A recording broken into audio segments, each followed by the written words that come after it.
Okay, let's see here. Everything should be going good. Right, there we go. Well, a little bit of background noise, but not too bad, thankfully enough.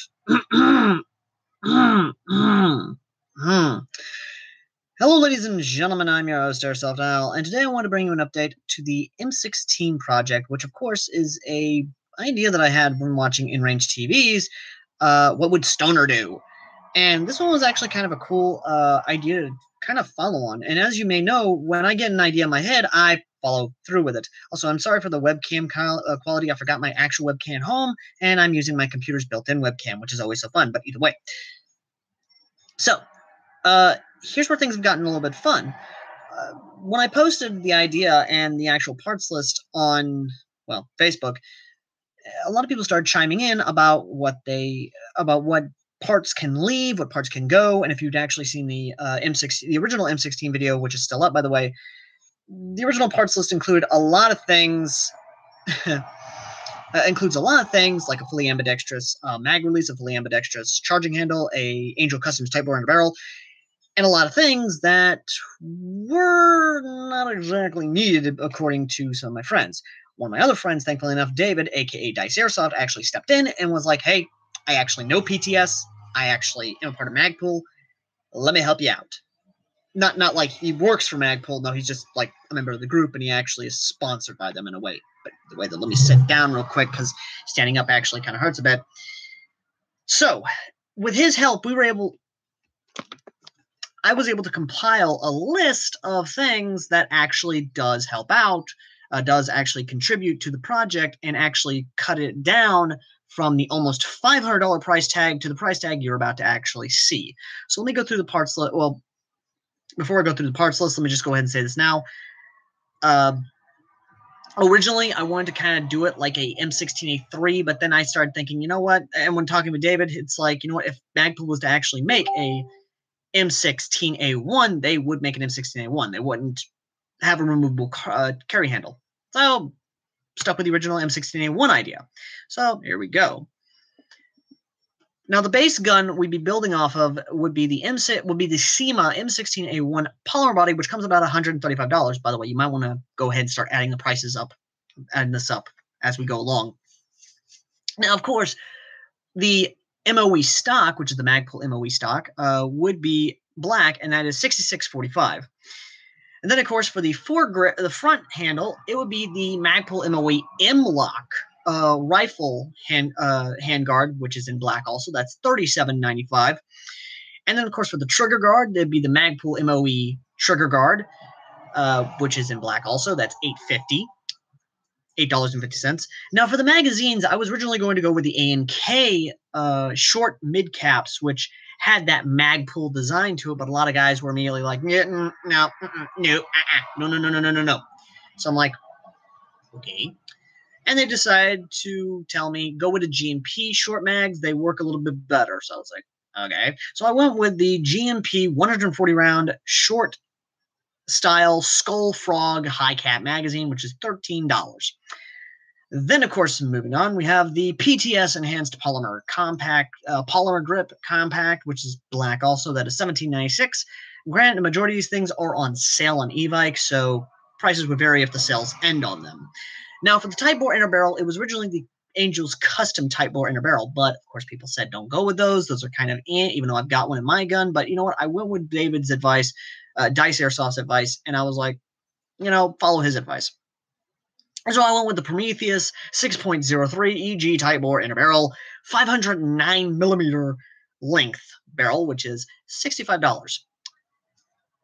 Now, before I get any further, if you've added up the price tag as much as I have, we're at a good bit of money by this point in time. Like, the price tag has jumped up a good bit. Yeesh. But you should be getting an image in your mind of how this thing is going to look and how it's going to perform so far, which, in my opinion, is going to look really nice. Now, moving on from the type bore inner barrel, we then, of course, originally it was going to be an Evike Tornado motor, which I actually have in my M4, which is the bitch, along with the Angel custom barrel. But a friend of mine said, no, ASG's got a good motor. So we went with the ASG Ultimate Boost 30K custom motor, long type, of course, because again, AR, and it's a version 2 gearbox, which is $35.96. Then, of course, for the hop up, this is where things get good. We went with a Mad Bull flat hop, and it is going to be $14. And now finally, I know what you're thinking. Wait a minute, A1. That means it's going to have the triangular end cap, and the MagPul Handguard has a round end cap. That don't make a circle and a triangle don't go together. So no worries. I have on there the Matrix Steel Handguard cap for M4, M16 platforms, $8. Now, if you've done your math and you have, it's a pretty pricey gun. It's a pretty pricey build, but it's better than the actual almost $500, which was roughly $481.96 was the original build cost if I was to go with the parts I. Oh boy.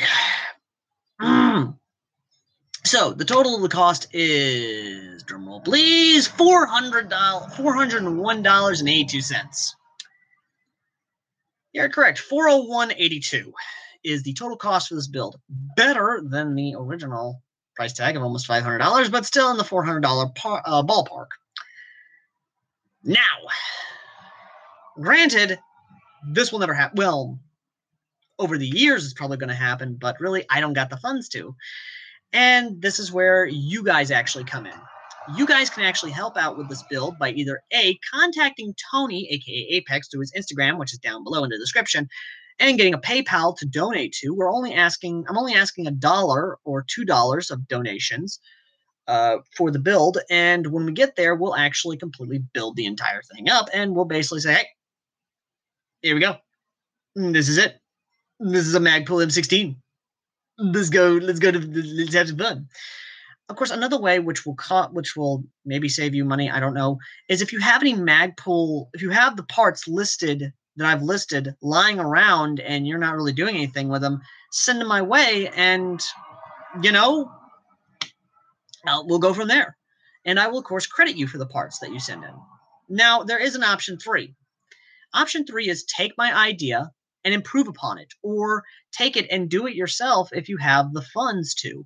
Because believe me, I don't want this idea to die. And while, yes, I have it on file now, and I can basically go back and be like, okay, how much money do I have for this project now? Or can I at least feasibly attempt this project?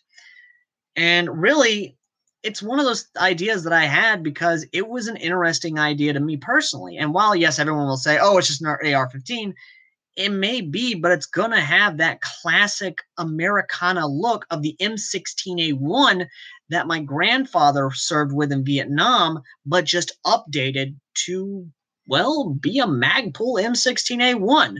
How many of you have actually heard that kind of concept outside of me about a MagPul M16A1? To my knowledge, not a lot. So, yeah, it's just how it is. Anyway.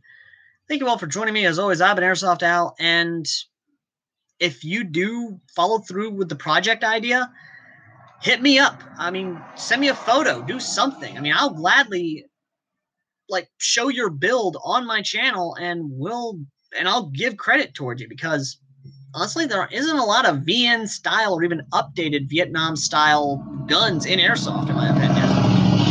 Yeah. Anyway, as always, thank you guys for watching. As always, I've been Airsoft Al. And since this is being produced on Memorial Day weekend, happy Memorial Day to everyone, and to the men and women of our armed forces who has served or is retired now. Thank you all. Thank you for your service to our great country. And till next time.